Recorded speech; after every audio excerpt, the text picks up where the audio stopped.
Mateo se enderezó y miró con angustia la espalda del chofer. Toda su libertad acababa de refluir sobre él. Y pensó, no es a Caro Cruz. Ocurra lo que ocurra, será por mí como ha de ocurrir.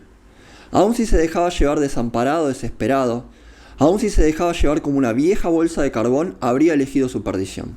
Era libre, libre para todo, libre para hacerse el tonto o la máquina, libre para aceptar, libre para rechazar, libre para tergiversar.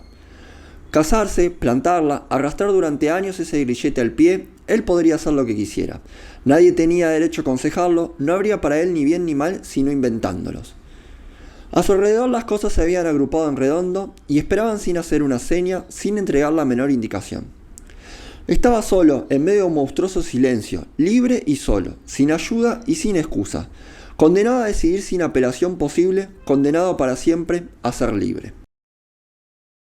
Bienvenidos a Oris. Hoy vamos a hablar del existencialismo filosófico a través de Jean-Paul Sartre.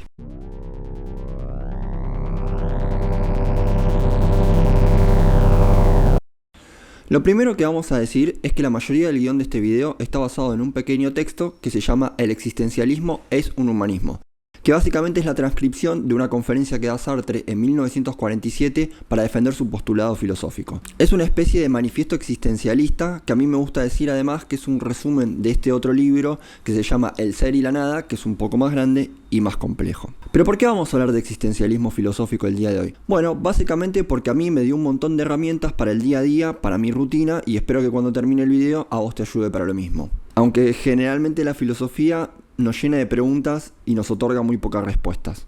Pero bueno, en fin. Para poder empezar a hablar del tema, vamos a agarrar una frase que está al comienzo del texto que dice lo siguiente: la existencia antecede a la esencia. ¿Pero qué significa esto? Bueno, básicamente que nosotros comenzamos por existir siendo nada y que luego nos definimos. Para Sartre, el hombre no es más que lo que hace de sí mismo.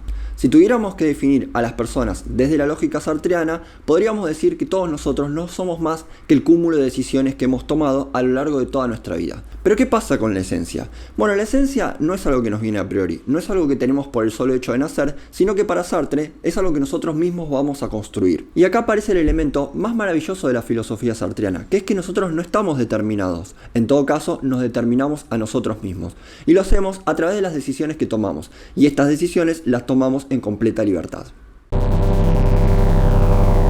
¿Pero qué es la libertad en Sartre? Bueno, para poder explicarlo vamos a agarrar una segunda frase del texto que dice lo siguiente: el hombre está condenado a ser libre. Condenado porque no se cree a sí mismo, y dicho de una forma un poco más burda, ninguno de nosotros decide nacer, y libre porque una vez que es arrojado al mundo es responsable de todas las decisiones que toma. Pero no hay que entender a la libertad en Sartre de una forma muy naif como hago lo que quiero porque soy libre, sino todo lo contrario. La libertad en Sartre es bastante angustiante, pero vamos de a poco.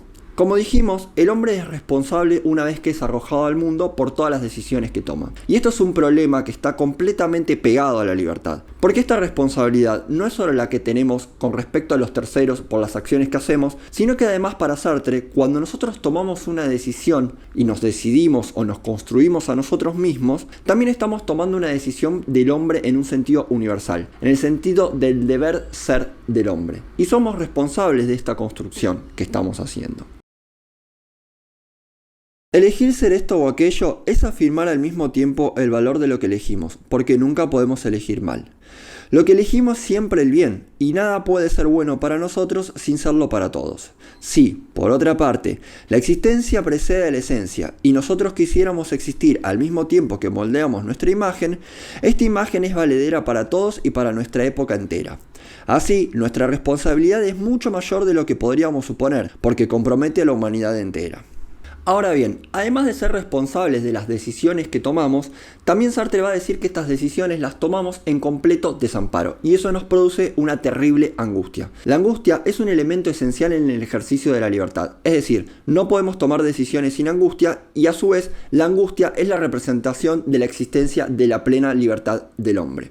Pero ¿qué significa que hayamos tomado decisiones en completo desamparo? Bueno, básicamente que no existen valores universales a priori que nos permitan a nosotros tomar esa decisión. Es decir, no existe nada que nos justifique. Somos responsables de las decisiones que tomamos. Por ejemplo, para Sartre, Dios no existe. Él es un existencialista ateo. Y el hecho de que esta deidad haya muerto significa que no hay nada a priori que nos permita a nosotros entender si existen cosas buenas o cosas malas. Pero Sartre va a ir incluso aún más allá. Por ejemplo, no existe la naturaleza humana como un factor determinante para las personas. No hay valores éticos y morales universales que tampoco nos determinen. Tampoco existe la pasión como un elemento arrasador. Para los existencialistas como Sartre, somos responsables de las decisiones que tomamos en nombre de la pasión.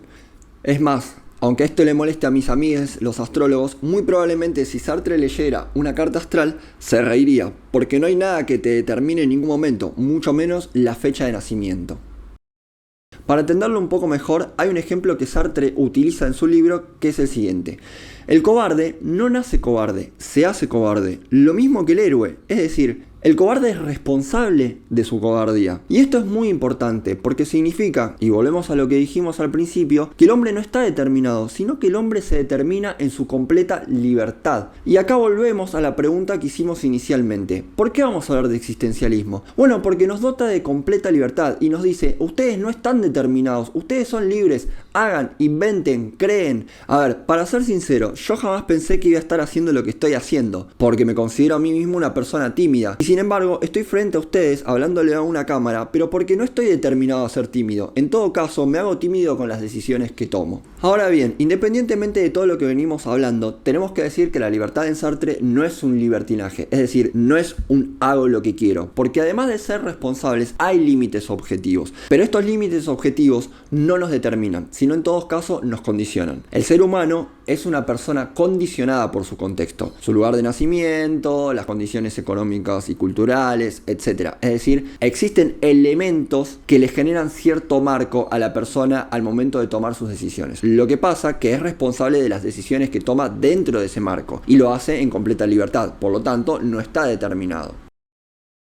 Los límites no son ni subjetivos ni objetivos, o más bien tienen una faz objetiva y una faz subjetiva. Objetivas porque se encuentran en todo y en todo son reconocibles. Subjetivos porque son vividos y no son nada si el hombre no los vive, es decir, si no los determina libremente en su existencia por relación a ellos. En resumen, por ahora tenemos un hombre que toma decisiones en el ejercicio de su libertad. Es responsable de las decisiones que toma. Se angustia porque esas decisiones las toma en completo desamparo y existen límites objetivos que generan un marco a la hora de tomar esas decisiones.